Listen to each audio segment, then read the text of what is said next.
સુરત શહેરમાં દેહ વેપાર જેવી અસામાજિક પ્રવૃત્તિઓ ચલાવનારો સામે પોલીસે લાલ આંખ કરી છે।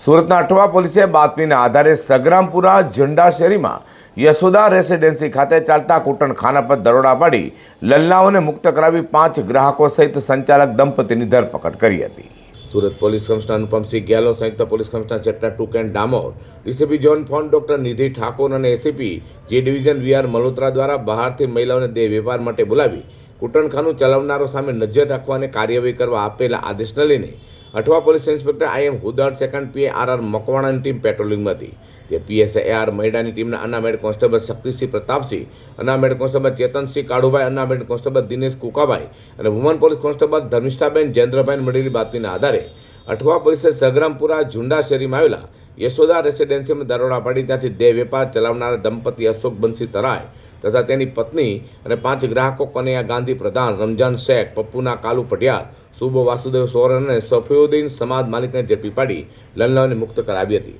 આ ઝડપેલા તમામ સામે કાયદેસરની કાર્યવાહી ધરાઈ છે।